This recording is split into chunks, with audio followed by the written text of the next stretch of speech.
Hello everyone, welcome to my channel chemistry for all. कैसे हैं आप सब लोग? I hope all you have doing well. तो चलिए मैं शुरुआत करता हूं थर्मोडायनेमिक्स #10। आज मैं अपना 10वां लेक्चर पढ़ाऊंगा। इससे पहले मैंने बहुत सारे लेक्चर्स पढ़ा दिए हैं, अगर आप लोगों ने नहीं देखे हैं तो वहां पर जाकर ज़रूर देखिए। मैं उसकी लिंक डिस्क्रिप्शन में दे दूँगा। और हमारे चैनल्स पर नए हैं तो हमारे चैनल्स को सब्सक्राइब करिए, वीडियो को लाइक करिए, कमेंट करिए और बेल आइकन भी ज़रूर दबाइए जिससे आपको नोटिफिकेशन मिल सके। तो चलिए आज हम पढ़ते हैं अपने लेक्चर में इंट्रॉपी। इंट्रॉपी क्या होता है?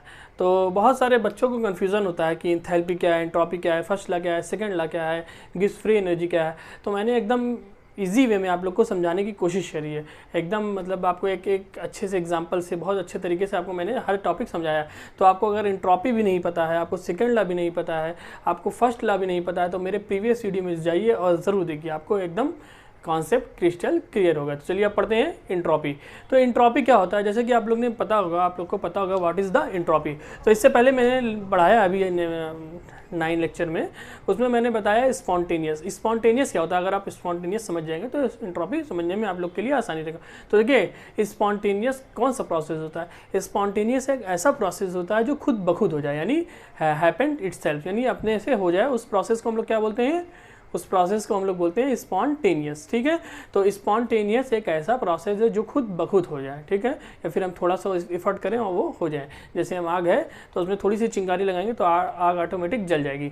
तो ऐसे प्रोसेस को हम क्या बोलते हैं? स्पॉन्टेनियस। जैसे पानी ऊपर छत से गिरेगा तो नीचे गिरेगा, ये सब मैंने पहले बता चुके हैं। मैं इसको बता दे रहा हूँ ताकि आप लोग को इंट्रॉपी अच्छे से समझ में आए। ठीक है, तो देखिए मैंने थोड़े पॉइंट्स लिखे हैं। तो देखिए यहाँ पर क्या है, इंट्रॉपी क्या है। देखिए पहले आप लोग को स्पॉन्टेनियस समझ में आया, ऐसे प्रोसेस जो खुद ब खुद हो जाए। ठीक है, तो देखिए नेचर में ऐसे प्रोसेस, यानी नेचर में जो प्रोसेस हो रहा है उसकी रैंडमनेस बढ़ रही। यानी देखिए रैंडमनेस क्या होता है? रैंडमनेस ऐसा होता है जैसे मतलब एक गैस है, मान लीजिए क्या होता है, ये सॉलिड है, एक सॉलिड है, एक लिक्विड है और एक गैस है। तो गैस की रैंडमनेस ज़्यादा होती है, यानी रैंडमनेस यानी उसकी जो आपस में यहाँ पर देखिए मतलब इधर उधर भागना है ना, तो गैस के मॉलिक्यूल्स इधर उधर भागा करते हैं। सॉलिड के एक जगह फिक्स रहेंगे, लैटिस बना के रहेंगे, लिक्विड के थोड़ा और दूर रहेंगे और गैस के थोड़ा बहुत ज़्यादा दूर रहेंगे। तो गैस में क्या रैंडमनेस ज़्यादा है। तो रैंडमनेस क्या होता है? यानी उसका डिसऑर्गेनाइज फॉर्म, यानी इधर उधर जो भागा करता है। ठीक है, समझ गए आप लोग को? आप लोग को समझ में आया? तो देखिए क्या होता है नेचर में, मतलब ऐसे प्रोसेस जिनकी रैंडमनेस बढ़ रही है। तो अगर रैंडमनेस बढ़ रही है तो उस प्रोसेस को मतलब वो प्रोसेस क्या करेगा? स्पॉन्टेनियस कहलाएगा। ठीक है, डेल्टा एस। तो देखिए उस प्रोसेस को क्या बोलते हैं हम? स्पॉन्टेनियस प्रोसेस बोलते हैं। और देखिए अब आगे इसको आप समझिए, ऐसे समझने की कोशिश करिए। इसको मैं मिटा देता हूँ। तो देखिए जो प्रोसेस है, यानी रैंडमनेस जहाँ पर बढ़ रही है, रैंडमनेस बढ़ेगी तो वो प्रोसेस हमारा क्या कहलाएगा? स्पॉन्टेनियस, यानी खुद ब खुद होना चाहेगा। ठीक है, तो देखिए अब इसी इंट्रॉपी कब टर्म इजाज हुआ, यानी कब टर्म ये आया, कब टर्म ये इंट्रोड्यूस हुआ। देखिए इंट्रॉपी हमारा क्या बताता है? रैंडमनेस को मेज़र करता है। रैंडमनेस को मेज़र करने के टर्म को हम लोग क्या बोलते हैं? इंट्रॉपी। तो इंट्रॉपी क्या है? रैंडमनेस को मेज़र करता है। और रैंडमनेस क्या है? यानी जहाँ पर स्पॉन्टेनियस बढ़े, यानी स्पॉन्टेनियस वो रिएक्शन होगा, यानी रैंडमनेस बढ़ रही है। ठीक है, तो अब देखिए क्या होता है। अब आप लोग इसको जानते हैं रैंडमनेस। देखिए एक ही डायरेक्शन में, यानी अलग अलग, जैसे रैंडमनेस क्या है? आपके बहुत सारी मतलब चांसेस है कि इंसान जो है बिगड़ सकता है, लेकिन एक चांस है कि इंसान सुधर सकता है। ठीक है, यानी बिगड़ने के बहुत सारे चांसेस हैं, यानी उसकी इंट्रॉपी बढ़ सकती है, यानी सुधरने के सिर्फ एक ही चांसेस है। समझ गए? तो जैसे आप लोग अगर वहाँ अपने दोस्तों के साथ होटल पे जाने लगे, तो अगर वो सिगरेट पी रहा तो ऑटोमेटिक आप भी पीने लगेंगे। तो वहाँ पर क्या हो रही है? एक मतलब रैंडमनेस, मतलब इसको समझने की कोशिश करिए, रैंडमनेस बढ़ रही है वहाँ पर। ठीक है, यानी वहाँ पर स्पॉन्टेनियस खुद ब खुद प्रोसेस हो जाएगा, यानी वो भी पी रहा है तो आप भी पीने लगेंगे। ठीक है, तो ऐसा ही होता है। स्पॉन्टेनियस प्रोसेस वो होता है जो खुद ब खुद होने लग दे। तो ऐसे यानी बिगड़ने के बहुत सारे रास्ते हैं और सुधरने का एक रास्ते, यानी आपको पढ़ना है तो आपको पढ़ने के लिए, यानी आप नहीं पढ़ेंगे, आप कुछ भी कर रहे हैं, गेम खेल रहे हैं, इधर जा रहे हैं, घूम रहे हैं, तो आप खुद ब खुद कर रहे हैं। लेकिन पढ़ने के लिए आपको आपकी माँ या फिर आपकी टीचर्स आपको थोड़ा एफर्ट करेंगे, बेटा पढ़ लो, कल एग्जाम है, तो आपको थोड़ा कुछ, यानी वहाँ पर वो नॉन स्पॉन्टेनियस है। ठीक है, और जो आप घूम टहल रहे हो तो स्पॉन्टेनियस है। ठीक है, तो स्पॉन्टेनियस और नॉन स्पॉन्टेनियस और रैंडमनेस समझ में आया। तो रैंडमनेस को क्या मतलब कौन सा चीज़ समझाने आया? इंट्रॉपी। तो रैंडमनेस को मेज़र करने के लिए जो टर्म आया हम लोग उसको क्या बोलते हैं? इंट्रॉपी बोलते हैं। ठीक है, रैंडमनेस को जो मेज़र करने के लिए टर्म आया उस टर्म को हम लोग क्या बोलते हैं? इंट्रॉपी कहते हैं। ठीक है, अब देखिए ये भी एक चीज़ है, इंट्रॉपी हम कभी मेजर नहीं कर सकते, entropy can never be measure, ठीक है। Only change in entropy measure, यानी चेंज हम सिर्फ मेजर कर सकते हैं। जैसे वो लड़का है, अब लड़का कितना बदमाश है नहीं बता सकते हैं, लड़के की बदमाशी का हम लोग उसका चेंज बता सकते हैं, यानी कल उसने ज़्यादा बदमाशी करा, आज उसने कम बदमाशी करा, कल और ज़्यादा बदमाशी करेगा, तो उसके चेंज को हम बता सकते हैं। कितना बदमाश है ये नहीं बता सकते हैं, है कि नहीं। तो क्या है, entropy can never be measure, only change in entropy measure. समझ में आया। देखिए चेंज कैसे मेजर करते हैं, डेल्टा एस, इसका इसको कैसे डिनोट करते हैं, डेल्टा एस से, इंट्रॉपी को डेल्टा एस से डिनोट करते हैं। तो देखिए S final minus S initial, तो ये क्या हो गया, हम खाली इसके चेंज को बता सकते हैं, यानी फाइनल वैल्यू और उसकी इनिशियल वैल्यू को हम बता सकते हैं, ठीक है। उससे को कर लेंगे, फिर हमारा डेल्टा एस निकल आएगा। समझ में आया आप लोग को। एंट्रोपी क्या है, entropy can never be measure, only change can be measure, समझ गए। और एंट्रोपी क्या होगा, एक ऐसा टर्म है जो रैंडमनेस को बताता है, समझ गए। अब देखिए मैं यहाँ पर आपको बताता हूँ, एक ये प्रोसेस है, ए से बी में जा रहा है, ए से बी में जा रहा है। अब ये स्पॉन्टेनियस है कि नॉन स्पॉन्टेनियस है, कब स्पॉन्टेनियस हो सकता है, कब नॉन स्पॉन्टेनियस हो सकता है, इसको आप बताइए। स्पॉन्टेनियस जब हो सकता है जब इसकी क्या होगी, रैंडमनेस बढ़ रही है, क्या होगा, रैंडमनेस इसकी बढ़ रही है। रैंडमनेस बढ़ रही है तो ये प्रोसेस क्या कहलाएगा, स्पॉन्टेनियस कहलाएगा। समझ में आया। जब रैंडमनेस बढ़ रही है तो ये वाला प्रोसेस ए से बी जाने में क्या कहलाएगा, स्पॉन्टेनियस। और जब रैंडमनेस हमारी, आर से रैंडमनेस यहाँ से डिनोट कर रहे हैं इसको, रैंडमनेस जब हमारी यहाँ पर क्या होगी, कम हो रही है, जब रैंडमनेस कम हो रही है तो ये प्रोसेस क्या कहलाएगा, नॉन स्पॉन्टेनियस, नॉन स्पॉन्टेनियस। समझ में आया। तो यानी ए से बी प्रोसेस है कोई, तो उस प्रोसेस को हम लोग बताना है कि ये यहाँ पर मतलब क्या स्पॉन्टेनियस है कि नॉन स्पॉन्टेनियस, तो हम लोग क्या देखेंगे, उसकी स्पॉन्टेनियस यानी उसकी रैंडमनेस देखेंगे। समझ में आया। अब देखिए एक मैं प्रोसेस और बताता हूँ, जैसे एक प्रोसेस है, ठीक है, ये एक प्रोसेस है, ए से बी में जा रहा है, ये भी ए से बी में जा रहा है, बट यहाँ पर क्या है, इक्विलिब्रियम स्टेट में है, यानी ए से बी में भी जा सकता है, बी से ए में भी जा सकता है।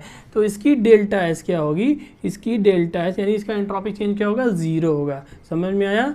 रिवर्सिबल प्रोसेस की एंट्रोपी क्या होगा, जीरो होगा, यानी यहाँ से भी कुछ एंट्रोपी, ये भी कुछ एंट्रोपी रखे रहेगा, ये भी कुछ एंट्रोपी रखे रहेगा, तो इसके एंट्रोपी यानी यहाँ पर एंट्रोपी कैंसिल हो जाएगी, तो ये डेल्टा एस जीरो हो जाएगा। समझ में आया। यानी delta S in reversible process is zero. समझ में आया।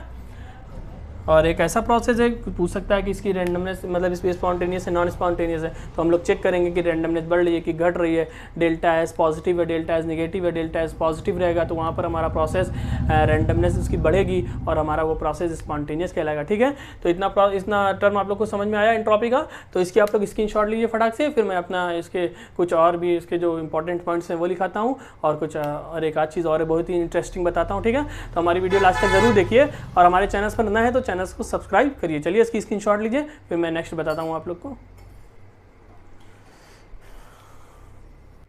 तो चलिए अब कुछ इंपॉर्टेंट पॉइंट पढ़ते हैं एंट्रोपी के बारे में। एंट्रोपी क्या है आप लोग थोड़ा बहुत जान गए हैं, तो चलिए अभी आप लोग और भी जान जाएंगे, तो हमारी वीडियो लास्ट तक जरूर देखिए, चैनल को सब्सक्राइब करिए। ठीक है, तो देखिए एंट्रोपी के कुछ इंपॉर्टेंट पॉइंट्स मैं आप लोग को बताता हूँ। देखिए पॉइंट नंबर 1 ये है कि एंट्रोपी क्या है, एंट्रोपी एक स्टेट फंक्शन है। मैंने state function, path function, extensive, intensive सारी चीज़ें मैंने पहले बता दिया, लेकिन यहाँ पर भी मैं थोड़ा सा बता देता हूँ। तो देखिए एंट्रोपी क्या है, एक स्टेट फंक्शन। स्टेट फंक्शन क्या होता है, देखिए इसको समझने के लिए आप ये बॉटल अपने दिमाग में रखिए। देखिए यहाँ पर पानी पहले अभी यहाँ तक के, अगर मैं पानी इसके यहाँ से यहाँ तक के ले आऊँ, क्या है, यहाँ से यहाँ तक के पानी ले आऊँ तो इसका वॉल्यूम बढ़ जाएगा, वॉल्यूम बढ़ जाएगा। तो वॉल्यूम जो बढ़ेगा तो मुझको इससे मतलब नहीं, स्टेट फंक्शन दिमाग में रखिएगा, स्टेट फंक्शन क्या है, तो मुझको इससे मतलब नहीं, ये जो मैंने पानी भरा है यहाँ पर, ये पानी मैंने कैसे भरा है, फिल्टर से भरा है, नॉन फिल्टर है कि इसका टंकी से भरा है कि मैंने मोटर लगा के भरा है, उसके कुछ मतलब इस चीज़ से कोई लेना देना नहीं है कि यहाँ पानी कैसे भरा है। मैंने एक बोतल से दूसरे बोतल में डाल दिया कि यहाँ पर जाके मैंने इसको आर ओ से भरा है कि तालाब से भरा है, कि किसी कोई चीज़ से मतलब नहीं है। इतना वॉल्यूम जो पानी का बढ़ा है वो कैसे बढ़ा है, बस हमको इस चीज़ से मतलब है, इसकी initial state to final state, यानी पहले वॉल्यूम कितना था और फिर बाद में वॉल्यूम कितना हुआ, तो वो फंक्शन क्या कहलाता है, वो प्रॉपर्टी क्या कहलाती है, वो प्रॉपर्टी वो फंक्शन क्या कहलाता है, स्टेट फंक्शन कहलाता है। ठीक है, तो इस फंक्शन को क्या कहलाते हैं, स्टेट फंक्शन कहते हैं। कौन से फंक्शन, जो कि हमारी खाली initial state to final state पर डिपेंड होती है। एक होता है हमारा पाथ फंक्शन। तो पाथ फंक्शन देखिए क्या होता है, पाथ फंक्शन हमारा वो फंक्शन होता है, जैसे आप 4th फ्लोर पर रहते हैं और आपके घर मतलब जाने के लिए जीना भी है और लिफ्ट भी है, तो वो पाथ डिपेंडेंट, यानी आप जीने से भी जा सकते हैं और लिफ्ट से भी जा सकते हैं। तो वो क्या होता है, पाथ फंक्शन क्या होता है, पाथ पे डिपेंड होता है, बट स्टेट फंक्शन क्या होता है, पाथ पे डिपेंड नहीं होता है। ठीक है, जैसे बोतल में जो वाटर का एग्जांपल है, ये स्टेट फंक्शन आप लोग समझ सकते हैं। और दूसरी इसकी प्रॉपर्टी क्या है, दूसरी प्रॉपर्टी है एक्सटेंसिव प्रॉपर्टी। पहली प्रॉपर्टी आप लोग को समझ में आई, यानी इनिशियल यानी इनिशियल एंड फाइनल, ठीक है, इनिशियल एंड फाइनल पे डिपेंड होती है। और दूसरी प्रॉपर्टी क्या है, एक्सटेंसिव प्रॉपर्टी। एक्सटेंसिव प्रॉपर्टी यानी एनर्जी और मास वहाँ पर चेंज हो सकता है, यानी किस पे डिपेंड होती है, एनर्जी और मास वहाँ पर। एक हमारा देखिए जहाँ पर ये किस पे डिपेंड, ये एक डिपेंडेंट प्रॉपर्टी है, किस पे, dependent on mass and energy, ठीक है, मास और एनर्जी पे डिपेंडेंट प्रॉपर्टी है। एक होती है हमारी intensive property, in I N, इन इंटेंसिव कहाँ से शुरू हो रहा है, इन आई एन से। तो इंटेंसिव ऐसी प्रॉपर्टी जो इनडिपेंडेंट होती है किस पे, मास एंड एनर्जी पे, ठीक है। तो इंटेंसिव प्रॉपर्टी समझ में आया और एक्सटेंसिव प्रॉपर्टी समझ में आया। तो एक्सटेंसिव ऐसी प्रॉपर्टी होती है जो कि डिपेंड होती है मास पर, ठीक है, और इंटेंसिव ऐसी प्रॉपर्टी होती है जो कि इनडिपेंडेंट होती है मास पर, ठीक है। और इसका दो चीज़ समझ में आ गया। देखिए इसका नेक्स्ट थर्ड हमारा क्या है, इसको हम लोग कैसे रिप्रेजेंट करते हैं, represent delta is equal to delta Q by T, पहला दूसरा तीसरा डेल्टा क्यू बाई टी से ऐसे लिखते हैं, ठीक है। अब इसकी यूनिट देख लेते हैं, यूनिट क्या होती है, यूनिट यानी हीट की यूनिट क्या हो जाएगी, जूल हो जाएगी, यहाँ मोल यानी कुछ भी एन होता है, ठीक है। तो देखिए यहाँ पर क्या हो जाएगी, जूल पर मोल पर केल्विन, ठीक है, उसको ऐसे भी लिख सकते हैं कैलोरी पर मोल पर केल्विन, ठीक है। तो ये इसकी यूनिट हो गई। अब देखिए इसको दो तरीके से लिख सकते हैं, जब हमारा टेम्परेचर कांस्टेंट होगा, जब हमारा टेम्परेचर कांस्टेंट नहीं होगा। तो देखिए यहाँ पर हमारा टेम्परेचर कांस्टेंट है तो delta is equal to delta Q by T ऐसे ही लिख देंगे, ठीक है। Delta is equal to delta Q by T जब हमारा टेम्परेचर कांस्टेंट रहेगा, और जब हमारा टेम्परेचर कांस्टेंट नहीं रहेगा तो delta S is equal to delta Q, D S is equal to D Q by T, ठीक है। तो यहाँ क्या हो गया, डी एस को अंडर इंटीग्रेशन कर देंगे और D S integrate by D Q by T, ठीक है। तो देखिए यहाँ डी एस इंटीग्रेशन हो जाएगा तो क्या हो जाएगा, डेल्टा एस हो जाएगा, और इसका integration delta Q by delta T रहेगा, ठीक है। तो समझ में आया, दो तरीके से लिखते हैं, एक हमारा डेल्टा एस जब हमारा टेम्परेचर कांस्टेंट रहेगा, एक हमारा डेल्टा एस जब हमारा टेम्परेचर कांस्टेंट नहीं रहेगा, ठीक है। तो ये हमारे 5 पॉइंट हो गए, ठीक है, 1 2 3 4 5, ये इंपॉर्टेंट पॉइंट है, 5 पॉइंट्स। इसकी स्क्रीनशॉट लीजिए फटाक से, फिर मैं आपको नेक्स्ट बताता हूँ। नेक्स्ट बहुत इंपॉर्टेंट चीज़ मैं बताऊँगा, आप लोग को बताऊँगा आइसोलेटेड सिस्टम और मतलब नॉन आइसोलेटेड सिस्टम में हमारा एंट्रोपी कैसे हम बताएंगे उसको, ठीक है। और बहुत ही इंटरेस्टिंग चीज़ बताऊँगा, तो हमारी वीडियो लास्ट तक जरूर देखिए और इसकी स्क्रीनशॉट ले लीजिए।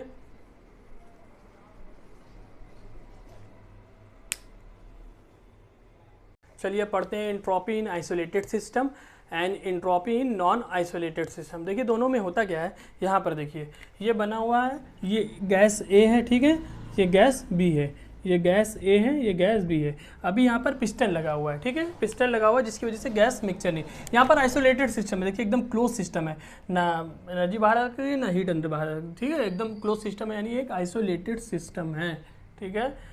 तो यहाँ पर मास और एनर्जी का एक्सचेंज नहीं हो रहा है, ठीक है। तो देखिए यहाँ पर क्या हो रहा है, ये गैस पिस्टन है, मतलब एक यहाँ पर जो है एक चैम्बर ए है, एक चैम्बर बी है, गैस ए है और गैस बी है, ठीक है। तो दोनों गैस के बीच में एक पिस्टन लगा हुआ है, बट जब हम यहाँ पर पिस्टन खोल देते हैं तो ये दोनों गैस आपस में मिक्स हो जाती है, ठीक है, गैस आपस में मिक्स हो जाती है। तो अब देखिए यहाँ पर होगा क्या, यहाँ पर क्या, यहाँ पर हम किस चीज़ से देखेंगे, यहाँ पर हम एंट्रोपी जो देखेंगे, अगर हम देखिए हाँ यहाँ पर जो हम एंट्रोपी देखेंगे किस चीज़ से देखेंगे, एंट्रोपी देखेंगे, देखिए अगर ये फार्मूला दिया हुआ है delta S is equal to delta Q by T, delta S is equal to delta Q by T. तो यहाँ पर हम देखेंगे, यहाँ पर हीट जो हो रही है वो डेल्टा क्यू क्या हो रहा है, डेल्टा क्यू यहाँ पर जीरो हो रहा है क्योंकि मिक्स हो रही है, यहाँ पर हीट क्या हो रही है, जीरो हो जा रही है, ठीक है। तो अगर हम हीट से देखेंगे, अगर हम हीट से देखेंगे तो डेल्टा क्यू जीरो हो गया, डेल्टा एस भी तो हमारा जीरो हो जाएगा, यानी इसकी जो होगी हमारी क्या हो जाएगी, एंट्रोपी क्या हो जाएगी, जीरो हो जाएगी। बट हम यहाँ पर हीट से नहीं देखेंगे, जब हमारा आइसोलेटेड सिस्टम रहेगा तो वहाँ पर हम क्या देखेंगे, रैंडमनेस के थ्रू देखेंगे। एंट्रोपी किसके थ्रू देखेंगे, रैंडमनेस के थ्रू देखेंगे। रैंडमनेस क्या है, देखिए यहाँ पर गैस ए है, गैस बी है, जब आपस में मिलेंगे तो रैंडमनेस ज़्यादा हो जाएगी। अभी एक ही चैम्बर में थी, अब यहाँ पर दोनों चैम्बर में तो इधर उधर भागेगी, यानी रैंडमनेस बढ़ रही है। तो रैंडमनेस बढ़ती तो हमने क्या होता है, प्रोसेस क्या होता है, स्पॉन्टेनियस, अभी जो मैंने बताया शुरुआत में। तो जब रैंडमनेस बढ़ रही है तो वहाँ पर कौन सा प्रोसेस होगा, स्पॉन्टेनियस प्रोसेस होगा, ठीक है। आइसोलेटेड सिस्टम में क्या होता है, spontaneous process, delta is greater than zero होता है, ठीक है। तो ये हमारा आइसोलेटेड सिस्टम में समझ में आ गया। किससे देखते हैं, रैंडमनेस के थ्रू देखते हैं, यहाँ हीट के थ्रू नहीं देखते हैं, यानी डेल्टा क्यू के थ्रू नहीं देखेंगे, ये बात ध्यान रखेगा। बट यहाँ पर हम लोग आते हैं यहाँ पर देखिए नॉन आइसोलेटेड सिस्टम है, यहाँ पर दोनों हमारा सिस्टम भी रहेगा, यहाँ पर हमारा सराउंडिंग भी रहेगा। तो यहाँ पर हम लोग क्या करेंगे, जब हमारा सिस्टम का डेल्टा एस और सराउंडिंग का डेल्टा एस और इसको मिला के दोनों का क्या होगा, यूनिवर्स का डेल्टा एस, यानी total system plus surrounding plus total delta S. अब देखिए अगर एक चीज़ हमारा नॉन स्पॉन्टेनियस, दूसरा चीज़ हमारा स्पॉन्टेनियस, यानी एक चीज़ में अगर रेंडमनेस डेल्टा एस निगेटिव है तो दूसरे चीज़ में डेल्टा एस पॉजिटिव हो सकता है कि नहीं, तो डेल्टा टोटल क्या हो जाएगी, वो पॉजिटिव हो जाएगी। तो ऐसे भी देखते हैं, यानी एक जगह हमारा क्या है एंट्रोपी निगेटिव है, एक जगह क्या है एंट्रोपी पॉजिटिव है। तो अगर पॉजिटिव वाला ज़्यादा है तो टोटल हमारा पॉजिटिव हो जाएगा, यानी प्रोसेस हमारा स्पॉन्टेनियस हो जाएगा। ठीक है, अभी मैं आप लोग को करके बताता हूँ। तो देखिए क्या है, सिस्टम प्लस सराउंडिंग, तो डेल्टा एस टोटल क्या हो जाएगी, ग्रेटर देन जीरो। तो ये हमारा क्या हो जाएगा, नॉन आइसोलेटेड यूनिवर्स का, यानी सिस्टम सराउंडिंग को लेकर हमारा यूनिवर्स का delta S greater than zero. तो देखिए मैंने इसको इसलिए बताया, अभी देखिए मैं आपको एक एग्जाम्पल से समझाऊंगा। जब हमारा वाटर क्या रहेगा, जब हमारा वाटर लिक्विड है, लिक्विड किस में जा रहा है, आइस में जा रहा है, तो वहाँ प्रोसेस हमारा क्या हो रहा है, स्पॉन्टेनियस प्रोसेस हो रहा है -1 डिग्री पर। कैसे हो रहा है, कैसे हो रहा है, क्योंकि हमारी सिस्टम की क्या हो रही है, एनर्जी, हमारी सिस्टम की एनर्जी रिलीज हो रही है, वहाँ पर एंट्रोपी तो हमारी घट रही है, यानी सिस्टम की डेल्टा एस निगेटिव हो रही है, बट हमारा प्रोसेस क्या है, स्पॉन्टेनियस है। अभी मैं इसको भी बताता हूँ। और जब हमारा लिक्विड से किस में जाएगा, गैस में जाएगा, तो वहाँ पर हमारा क्या होता है, लिक्विड से गैस में जाने पर delta S equal to zero होता है। ठीक है, तो अभी हम इसी को बताएंगे आगे इन दोनों एग्जाम्पल को लेके। ठीक है, तो ये आप लोग को समझ में आया आइसोलेटेड सिस्टम में क्या होता है, नॉन आइसोलेटेड सिस्टम में क्या होती है। ठीक है, इसकी स्क्रीनशॉट लीजिए और वीडियो पर हमारे लाइक करिए, ठीक है, कमेंट भी करिए और चैनल को सब्सक्राइब करिए, दोस्तों के साथ शेयर भी करिए। ठीक है, तो चलिए इसकी स्क्रीनशॉट ले लिए, फिर मैं आगे आप लोग को बताता हूँ एग्जाम्पल के साथ। तो चलिए फटाक से स्क्रीनशॉट लीजिए आप लोग। तो आप लोग ने स्क्रीनशॉट ले लिया होगा। तो चलिए अब मैं आप लोग को एक रिएक्शंस कराता हूँ। ठीक है, 2 रिएक्शंस मैंने यहाँ पर लिखा हुआ है। ठीक है, तो मैं आप लोग को बताता हूँ। देखिए एग्जाम में क्वेश्चन भी ऐसे ही आता है, रिएक्शन दे देगा, पूछ लेगा इसका डेल्टा एस पॉजिटिव होगा, निगेटिव होगा, स्पॉन्टेनियस होगा, नॉन स्पॉन्टेनियस होगा। तो क्वेश्चन भी इसी तरीके से आता है। तो देखिए अभी जैसा कि मैंने आपको बताया था कि अगर वाइस वो मतलब अगर वाटर है, ठीक है, वाटर अगर आइस में कैसे कन्वर्ट हो रहा है, ठीक है कि नहीं, लिक्विड से आइस में कैसे कन्वर्ट हो रहा है, इसकी एंट्रोपी का उस पर क्या इफेक्ट पड़ रहा है। तो चलिए मैं आप लोग को बताता हूँ।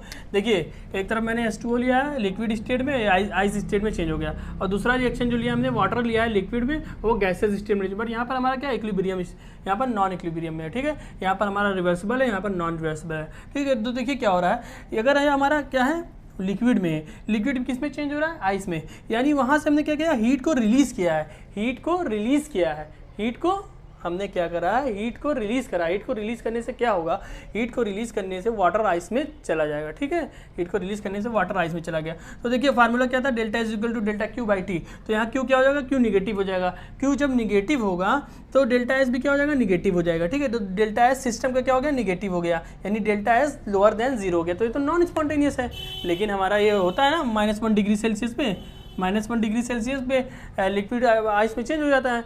तो कैसे हो रहा है, क्योंकि जानते हैं यहाँ पर क्या हो रहा है, जैसा मैंने बताया था नॉन आइसोलेटेड सिस्टम में, अभी नॉन आइसोलेटेड सिस्टम में हम किसकी, दोनों की एंट्रोपी देखते हैं, यानी सिस्टम की भी देखते हैं और सराउंडिंग की भी देखते हैं। तो टोटल जो आता है वो हम बता देते हैं। अगर सिस्टम की हमारी निगेटिव है और हमारी सराउंडिंग की बहुत ज़्यादा पॉजिटिव है तो टोटल हमारी पॉजिटिव हो जाएगी। तो वही यहाँ पर हुआ है। तो देखिए सिस्टम की यहाँ पर निगेटिव है, बट यहाँ पर सराउंडिंग की क्या है, बहुत ज़्यादा पॉजिटिव है, यानी surrounding more than greater than zero है। ठीक है, तो यहाँ पर डेल्टा एस किसका, डेल्टा एस यूनिवर्स क्या हो जाएगा, डेल्टा एस यूनिवर्स क्या हो जाएगा, डेल्टा एस यूनिवर्स क्या हो जाएगा, ग्रेटर देन जीरो हो जाएगा। ठीक है, प्रोसेस हमारा क्या हो जाएगा, स्पॉन्टेनियस हो जाएगा।